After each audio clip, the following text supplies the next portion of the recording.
जब मैं उस रात घर पहुंचा तो मेरी पत्नी मेरा इंतजार कर रही थी। उसने हम दोनों के लिए डिनर परोसा। मैंने उसका हाथ पकड़कर कहा, मुझे तुमसे कुछ कहना है। वह नीचे बैठ गई और खामोशी के साथ मेरी तरफ देखने लगी। मैंने उसकी आंखों में एक अजीब सा दर्द महसूस किया।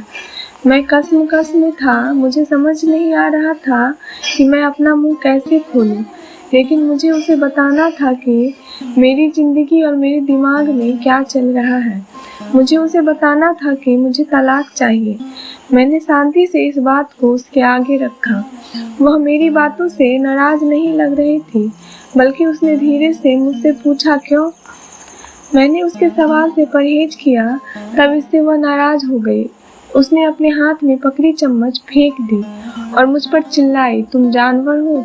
उस रात हमने आपस में बात नहीं की। वह पूरी रात रोती रही। मुझे पता था कि वह जानना चाहती थी कि हमारी शादीशुदा जीवन को क्या हुआ था, लेकिन मैं शायद ही उसे कोई संतोषजनक उत्तर दे पाता। मैं उसे कैसे बताता कि जिस दिल में पहले उसका घर था, उस पर अब रीना का राज है। मैं अब उससे प्यार नहीं करता था, मुझे बस उस पर दया आती थी। अपराध बोध की गहरी भावना के साथ मैंने एक तलाक के समझौते का पेपर तैयार किया, जिसमें कहा गया था कि वह हमारा घर, हमारी कार और मेरी कंपनी की 30% हिस्सेदार की मालकिन होगी। जब उसको मैंने वो पेपर दिए तो उसने पल भर उस पर नज़र डाली और फिर उसके टुकड़े टुकड़े कर दिए। जिस स्त्री ने अपने जीवन के 10 वर्ष मेरे साथ बिताए थे, वह अब अजनबी सी लगने लगी थी। मुझे उसके टाइम, संसाधनों और ऊर्जा जो उसने मुझ पर खर्च किया, उसके लिए खेद हुआ लेकिन मैंने जो कहा था मैं उसे वापस नहीं ले सकता था, क्योंकि मैं रीना से बहुत प्यार करता था। अंत में वह मेरे सामने जोर जोर से रोई, जिसकी मुझे उम्मीद थी। मेरे लिए उसका रोना वास्तव में एक तरह की रिहाई जैसा था। तलाक का विचार, जिसने मुझे कई हफ्तों से परेशान किया था, अब और मजबूत और स्पष्ट अपनी मंजिल को पाने को लग रहा था। अगले दिन मैं बहुत देर के घर वापस आया और देखा कि वह मेज पर कुछ लिख रही थी। मैंने रात का खाना नहीं खाया और सीधे सोने चला गया और बहुत तेजी से सो गया, क्योंकि मैं रीना के साथ एक व्यस्त दिन के साथ बाद थक गया था। जब मैं उठा तब भी वह टेबल पर लिख रही थी। मुझे परवाह नहीं थी, इसलिए मैं पलट गया और फिर से सो गया। सुबह उसने अपनी तलाक की शर्तें मुझे बताई। वह मुझसे कुछ नहीं चाहती थी, लेकिन तलाक से पहले उसे 1 महीने का नोटिस चाहिए था। उसने अनुरोध किया कि उस 1 महीने में हम दोनों यथासंभव सामान्य जीवन जीने के लिए संघर्ष करें। इसके लिए उसके कारण सरल थे। हमारे बेटे की 1 महीने में परीक्षा थी और वह हमारी टूटी हुई शादी से उसे मेंटली डिस्टर्ब नहीं करना चाहती थी। यह तो मुझे भी मंजूर था, बेटा तो हम दोनों का था, लेकिन उसके पास एक और शर्त थी। उसने मुझे याद करने के लिए कहा कि कैसे मैं उसे अपनी शादी के दिन दुल्हन के कमरे में ले गया था। उसने रिक्वेस्ट किया कि मैं इस 1 महीने तक मैं हर दिन उसे अपने बेडरूम से सामने के दरवाजे तक ले जाऊं। मुझे लगा कि वह पागल हो रही है, लेकिन हमारे साथ में बीतने वाला अंतिम दिनों को सहन किया जा सके और कोई ड्रामा क्रिएट ना हो, इसलिए मैंने उसका अजीब अनुरोध स्वीकार कर लिया। मैंने रीना को अपनी पत्नी की तलाक की शर्तों के बारे में बताया। वह जोर से हंसी और उसे लगा यह सच में पागलपन है। कोई फर्क नहीं पड़ता कि वह कौन सी चालें चलती है, उसे तलाक का सामना करना ही पड़ेगा, उसने तिरस्कार पूर्वक कहा। अगले दिन से 1 महीने का नोटिस पीरियड शुरू हो गया। मेरे तलाक के इरादे को स्पष्ट रूप से व्यक्त किए जाने से पहले से ही मेरी पत्नी और मेरे बीच कोई शारीरिक संपर्क नहीं रह गए थे। इसलिए जब मैंने उसे पहले दिन गोद में उठाया तो हम दोनों को अजीब लगा। हमारे बेटे हमारे पीछे ताली बजाई। डैडी ने मम्मी को गोद में उठा लिया। उसके शब्दों ने मुझ में एक दर्द की भावना जगाई। शयन कक्ष से बैठक कक्ष तक, फिर दरवाजे तक मैं उसे गोद में लेकर 10 मीटर से अधिक चला। उसने आंखें बंद की और धीरे से कहा, हमारे बेटे को तलाक के बारे में मत बताना। मैंने सिर हिलाया। कुछ परेशानी महसूस कर रहा था। मैंने उसे दरवाजे के बाहर नीचे उतार दिया। वह काम पर जाने के लिए बस की प्रतीक्षा करने लगी। मैं ऑफिस के लिए अकेला चला गया। दूसरे दिन हम दोनों ने काफ़ी आसानी से एक्टिंग कर ली वह मेरे सीने पर झुक गई। मैं उसके ब्लाउज की खुशबू सकता था। मुझे एहसास हुआ कि मैंने इस महिला को लंबे समय से ध्यान से नहीं देखा था। मुझे एहसास हुआ अब वह जवान नहीं रही थी। उसके चेहरे पे कम सही लेकिन झुर्रियाँ आ गई थी। उसके बाल सफ़ेद हो रहे थे। हमारी शादी से उस पर बुरा असर पड़ा है। 1 मिनट के लिए मैंने सोचा कि मैंने उसके साथ क्या कर दिया। चौथे दिन जब मैंने उसे उठाया तो मुझे आत्मीयता की वापसी का आभास हुआ। अरे यह वही महिला है जिसने मुझे अपनी जिंदगी के 10 साल अमूल्य दिए हैं। 5वें और 6ठे दिन मैंने महसूस किया कि हमारे बीच एकरूपता की भावना फिर से बढ़ रही है। मैंने रीना को इस बारे में नहीं बताया। जैसे तैसे दिन बीतते गए, मेरे लिए उसे उठाना आसान हो गया था। मैंने सोचा शायद प्रतिदिन की ये कसरत ने मुझे बना दिया है। एक सुबह वह सोच रही थी कि क्या पहने। उसने बहुत सारे कपड़े पहनने की कोशिश की लेकिन एक भी उपयुक्त पोशाक नहीं मिली।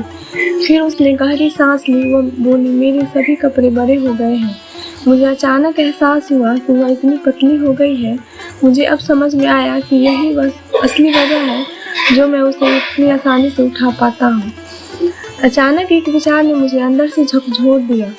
उसने अपने दिल में कितना दर्द और कितना दुख दबा रखा होगा जिससे उसकी ऐसी हालत हो चली है। अब चेतना में कभी इस बारे में सोच ही नहीं सका। मैंने उसके सिर को छुआ। हमारा बेटा उसी समय अंदर आया और बोला, पापा माँ को गोदी में उठाने का समय हो गया है। उसके लिए इस 1 महीने में अपने पिता को अपनी माँ को गोदी में उठाकर ले जाते देखना उसके जीवन का एक अनिवार्य हिस्सा बन गया था। मेरी पत्नी ने हमारे बेटे को करीब आने का इशारा किया और उसे कसकर गले लगा दिया। मैंने अपना मुंह फेर लिया क्योंकि मुझे डर था कि मैं इस अंतिम समय में अपना विचार न बदल दूं। फिर मैंने उसे अपनी बाहों में पकड़ लिया। शयन कक्ष से चलते हुए बैठक के कमरे से होते हुए दरवाजे तक उसके सौम्यता और स्वाभाविकता रूप से अपने हाथ में मेरी गर्दन के चारों ओर रख दिए। मैंने उसके शरीर को कसकर पकड़ रखा था। यह हमारी शादी के दिन जैसा ही था लेकिन उसके बहुत ही कम वजन से मुझे उदास कर दिया। आखिरी दिन जब मैंने उसे अपनी बाहों में लिया तो मैं मुश्किल से एक कदम भी नहीं आगे बढ़ सका। हमारे बेटे स्कूल के लिए चला गया था। मैंने उसे कसकर पकड़ लिया और कहा, मैं यह नहीं देख पाया कि हमारे जीवन में इंटीमेसी की कमी हो रही है। मैं ऑफिस चला गया। दरवाज़ा बंद किए बिना तेजी से कार के अंदर बैठ गया। मुझे डर था कि थोड़ी ही देर से मेरा मन बदल न जाए। मैं वहाँ से चला गया। वहाँ रीना रहती थी। रीना ने दरवाज़ा खोला और मैंने उससे कहा, सॉरी रीना, मैं अपनी पत्नी को अब तलाक नहीं दे पाऊँगा। उसने मुझे आश्चर्य से देखा और अचंभे में थी और फिर मेरे माथे को छुआ। क्या तुम बुखार हो? उसने पूछा। मैंने अपने सिर से उसका हाथ हटा दिया है। सॉरी रीना, मैंने कहा, मैंने तलाक नहीं दूंगा। मेरा वैवाहिक जीवन शायद इसलिए उबाऊ था क्योंकि वह और मैं अपने जीवन के छोटे छोटे पलों को महत्व नहीं देते थे। इसलिए नहीं कि हम अब एक दूसरे से प्यार नहीं करते थे। अब मुझे एहसास हुआ कि जब से मैं उसे अपनी शादी के दिन अपने घर ले आया था तब मैंने और उसने एक दूसरे से ये वादा किया था कि हम एक दूसरे का साथ तब तक नहीं छोड़ेंगे जब तक कि मौत हमें अलग न कर दे। ऐसा लग रहा था कि रीना अचानक शौक से जाग गई। उसने मुझे एक जोरदार थप्पड़ मारा और फिर दरवाज़ा पे मुंह फेर पटक दिया और फूट फूट कर रोने लगी। मैं उसके बाहर आया और अपने घर की ओर चल दिया। रास्ते में फूलों की दुकान पर मैंने अपनी पत्नी के लिए फूलों का गुलदस्ता लिया। सेल्स गर्ल ने मुझसे पूछा कि कार्ड पर क्या लिखूं। मैंने मुस्कुराया और लिखा, मैं तुम्हें हर सुबह उठाऊंगा जब तक मौत हमें अलग नहीं कर देती। उस शाम मैं घर पहुंचा, हाथों में फूल और चेहरे पर बड़ी सी मुस्कान लिए मैंने सीढ़ियाँ चढ़ा तो अपनी पत्नी को बिस्तर पर पाया। मेरी पत्नी महीनों से कैंसर से लड़ रही थी और मैं रीना के साथ इतना व्यस्त था कि मैंने ध्यान ही नहीं दिया और महसूस ही नहीं किया। वह जानती थी कि वह जल्द ही मर जाएगी और वह मुझे हमारे बेटे की नकारात्मक प्रतिक्रिया से बचाना चाहती थी। अगर हम तलाक के साथ आगे बढ़ते तो मेरा बेटा मुझसे पक्का नफरत करता। कम से कम हमारे बेटे की नज़र में एक प्यार करने वाला पति तो हूँ। मैंने तो नहीं, मेरी पत्नी ने अपना वादा आखिरी दम तक निभाने की पूरी कोशिश की। हाँ, पूरा जीवन अब मुझे पछतावे के अलावा कुछ नहीं मिलेगा, मगर अब अपने आखिरी दम तक अपनी पत्नी से और भी ज़्यादा प्यार करता, चाहे वो मेरे साथ नहीं थी। आपके जीवन के छोटे छोटे पल एक रिश्ते में वास्तव में मायने रखते हैं। यह हवेली, कार, संपत्ति, बैंक, पैसा नहीं। ये खुशी के लिए अनुकूल माहौल बनाते हैं लेकिन अपने आप में खुशी नहीं देते हैं। इसलिए अपने जीवन के साथी फिर दोस्त बनने की शर्त निकालें। एक दूसरे के लिए वो छोटे छोटे काम करें जो नवीनता पैदा करते हैं। एक वास्तविक सुखी वैवाहिक जीवन जिए। धन्यवाद दोस्तों।